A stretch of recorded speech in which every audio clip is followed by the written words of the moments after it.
You're living in the middle of what people keep calling a loneliness crisis. That's what the headlines say. And yet you look at your phone, see a familiar name, and you don't feel sad. You feel calm, almost like your chest finally has room to breathe. Someone would call that cold. Someone would say you're isolating. Someone might even whisper that you're broken.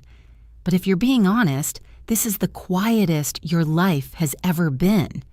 So the real question isn't why you're lonely. When the question is when you became the person who can walk away and not look back. Because you weren't always like this. There was a version of you that tried harder than anyone. The one who answered at 2 a.m., the one who mediated family tension like it was your second job, the one who listened, fixed, soothed, and carried everybody's emotions like a backpack you never took off. You were reliable in a way people praised publicly and exploited privately. You heard the same stories. You gave the same advice. You watched them ignore it, come back, cry again, repeat it, and somehow you stayed available until one day something small happened. Not dramatic, not cinematic, just a moment where your hand hovered over the screen and you chose silence.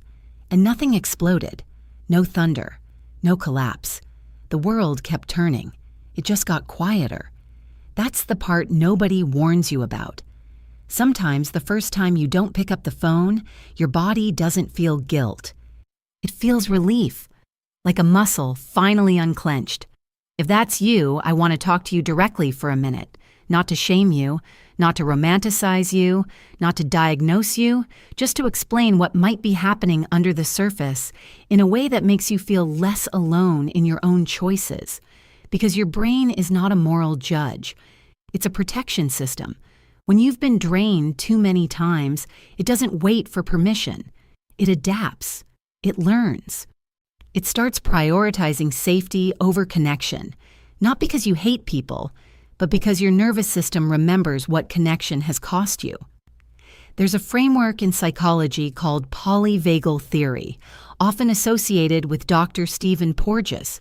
You don't need the jargon, but the idea is simple. Your body has different modes. One mode is for connection, another is for defense.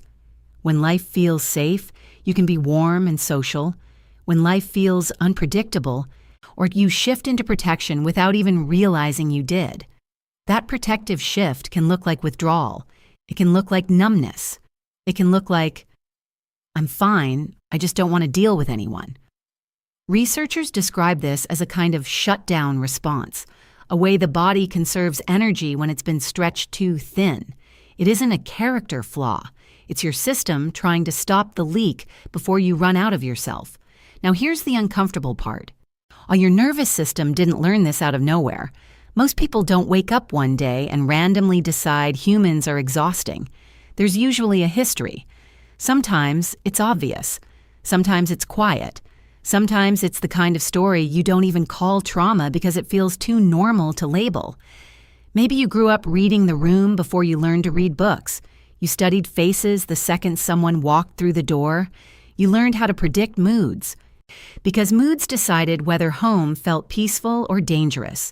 You learned that love could be real and still come with tension attached. So you became skilled, too skilled. Family systems theory uses the phrase emotional cutoff, often linked to Murray Bowen's work. It describes what happens when closeness feels costly, when emotional intensity becomes too much, and distance starts to feel like the only way to breathe. As a child, you might not have had the power to leave. So you learned to disappear internally. You learned that the safest place was often inside your own head. And then you grew up. You got older.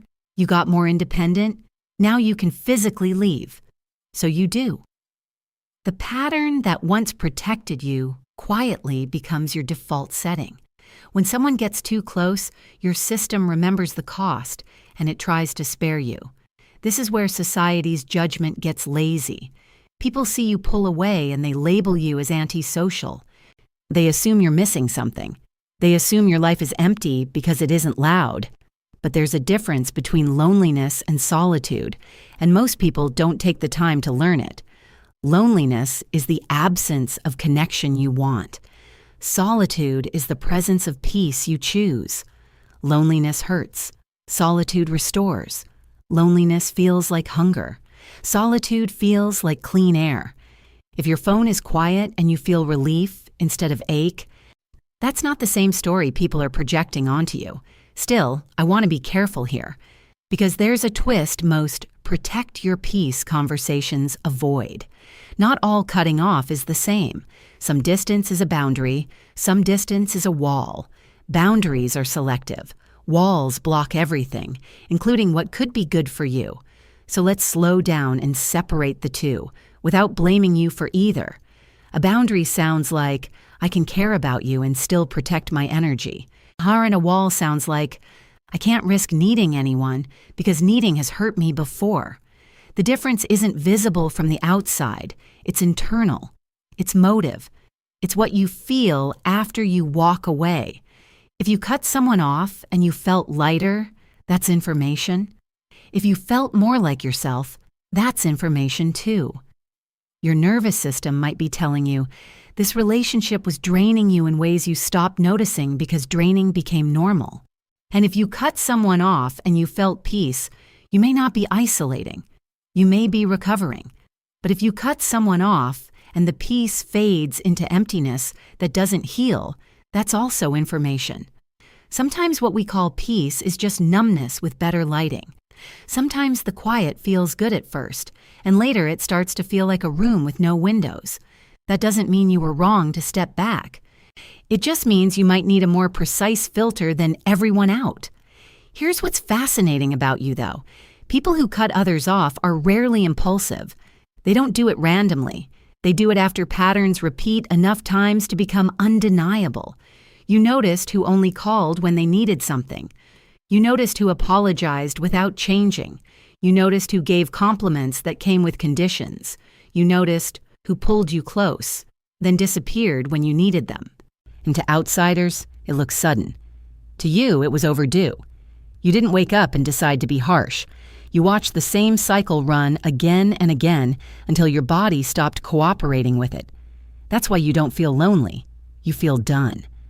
There's research suggesting that early emotional stress can heighten the brain's threat detection sensitivity.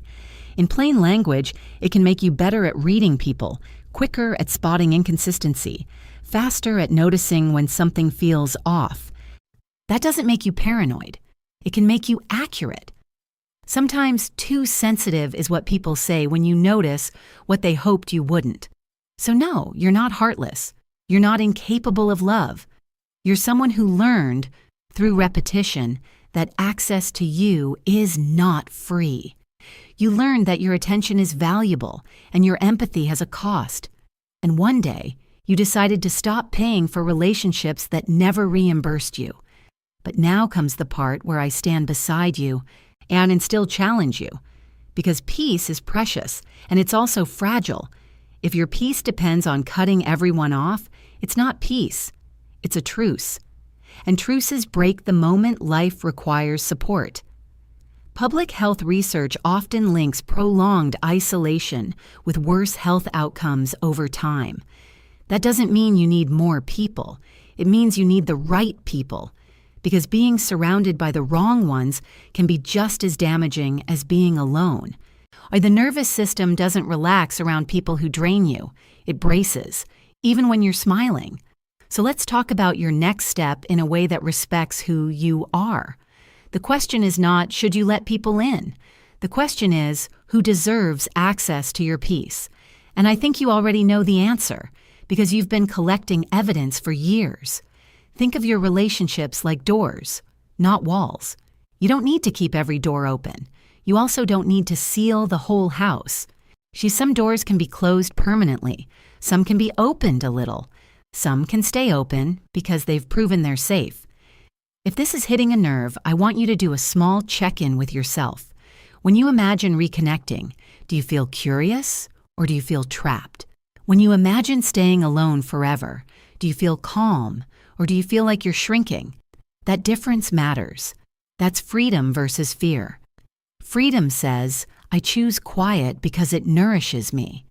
Fear says, I choose quiet because I don't trust anyone to stay. Freedom feels like expansion. Fear feels like control. They can look identical on the outside, but inside your body, they have different temperatures. Let me give you a scene, a simple one. Imagine the old version of you in a kitchen late at night, phone against your ear, hearing someone cry again about the same problem. You listen, you care, you feel responsible, you promise support. Then you hang up, stare at the ceiling, and wonder why your own life feels so heavy. Now imagine you today. Phone lights up, same name, same energy, and you don't pick up. The silence doesn't feel cruel. It feels clean. That is not you becoming worse. That is you becoming aware. The goal isn't to become someone who never cares. The goal is to become someone who cares without disappearing. Someone who can love and still stay intact. Someone who can show up without bleeding out emotionally. There's a quiet kind of strength in that. Not the loud motivational kind. The kind that looks like saying no without explaining. The kind that looks like leaving chaos even when people call it loyalty. The kind that looks like choosing a gentle life after you spent years surviving a loud one. And if you're wondering what to do with this, it's simpler than you think. One long-running study on happiness is often summarized with a blunt idea. The quality of your relationships matters more than the quantity. Not how many names are in your phone, how safe you feel around the ones you keep.